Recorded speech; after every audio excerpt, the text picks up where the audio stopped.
Welcome back to Pile of Potential Hobbies. Got a little hobby update for you guys here. Been steady at it. Nothing too crazy over the past week and a half since my last upload. But like I said, been steady at it. First up is a little outbuilding that I built out of sprues and scrub pad for the roof of the thatch roof, but pretty happy with how it turned out. It was really quick to put together, even quicker to paint. It's not going to show up too well on camera because of the lighting. It's more back than it is forward. But yeah, just a simple outbuilding to use in games of pillage, Baron's War, Silver Bayonet, just anything you need a little wooden building for. So like I said, pretty happy with how that turned out. The next things I'm going to show are some painted sergeants, but they're two different groups. I'll start with the smaller group first. Here's this first guy painted up. I did a dark gray for the shield. I haven't thought of a design to put on it yet. I've got some other models that I'm doing in the same with the same color shield, but I haven't thought of what kind of heraldry I want to put on there yet. But real simple. The body is from Fireforge Games from their Sergeant set, and the head and arms and shield are from Wargames Atlantic's Sergeant set for the Baron's War, and that's what I plan on using these guys for, or for pillage. Just any medieval game, really. Here's the next two, much the same. Fireforge bodies, Wargames Atlantic arms and heads. But pretty happy with how they turned out. Just a simple paint job, nothing too crazy, just some base coats and a little bit of contrast, just to contrast paints to help give some shadow, especially to those brigadines. So up next is purely Wargames Atlantic sergeants. There'll be 6 of them. I painted up. I'm going to do these guys. So any models I do with the muddy bases are for my Game of Thrones version of the Baron's War, which I'm really excited to do.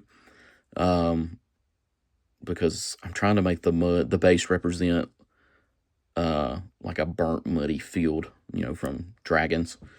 Even though I'm not going to paint up any dragons for the Baron's War. I may do some elephants or something as counts as dragons, but that's way down the road. But that's what the muddy base is for. And again, to use in any other medieval game, but that's how I'm basing these guys, is a burnt, muddy field.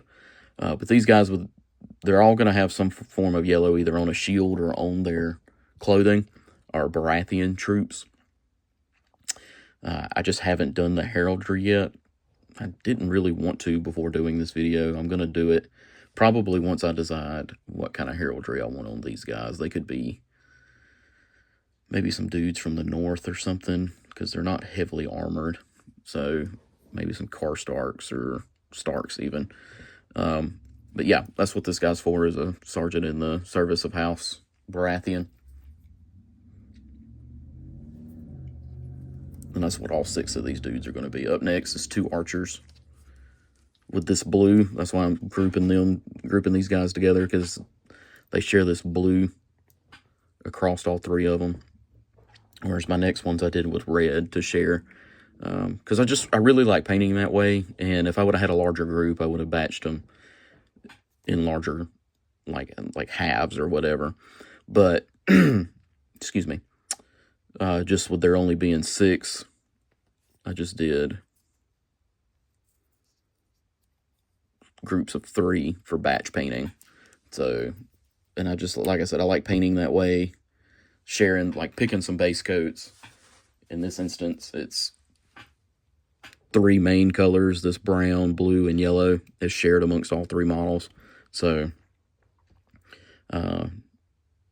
just makes it easier, makes it faster to paint. You're not sitting there umming and ahhing about what paints to get and do your models in. All right, up next is another guy with a shield. Like I said, I did the red with him, and really happy with the way he turned out with the Apothecary white, which is basically just a gray pants and the sleeves on his arms, and a gray Basilicanum gray cowl shoulder piece. I don't know what exactly that's called, but got a horn here. Really happy with the way he turned out, and I think the colors look pretty good, pretty striking. Makes them stick out. And then here we go. These two archers are in Brigadines. So one has like an undershirt poking through here, the yellow. This one does not. So I did his hood, cowl, headpiece in yellow, and then I did both of their pants legs in red. So just a really simple, kind of off-center there. Really simple paint job. Again, happy with how all these models came out. Moving further along, I need to look and see how many models I have painted for regular Barons War and for my Game of Thrones variant. It's getting up there. So for a skirmish game, I just need to look and see. But yeah, like I said, really happy with the way they turned out all around. Real simple, 10 models here, including the outbuilding. Painted up in a week and a half. I'm very happy with that. That's good, steady progress for me. Up next, I think what I'm going to work on, I don't think I'm going to do anything new that's been unpainted. Like these three guys have been in some form or fashion partially painted for a while, as I've had extra paint on my palette and stuff like that I've used to just color in different parts of their clothing. So what I think I'm going to do, because you can kind of see over to the left here and a little bit over to the right up in this top right corner, is some primed stuff, some with base coat, some not, that I really want to try to work through, clear off my hobby desk some more, and get to other projects instead of just when new stuff comes in, putting that at the head of the queue and painting that. Stuff starts to fall behind. So I'm going to try to have some hobby restraint and not try to paint anything new over the next week and a half or so. That market stall sprue I got, it's gonna be hard because I really want to paint some of that stuff. Which if I get enough stuff done that's already primed, prime that up and can work on it. But thank you guys. This is it from me. Be sure to like, comment, and subscribe. I'd like to welcome all my new subscribers. I've had a couple of videos with a decent amount of views on them that's been released here lately, and I appreciate all the views. Just makes me happy every time I log into my account on YouTube and see that, so I really appreciate it. Like I said, be sure to like, comment, and subscribe. If you have any questions, anything like that, feel free to leave them down below. I appreciate the words of encouragement that you guys leave as well, so all comments are appreciated. And that's it from me, so you guys have a good one.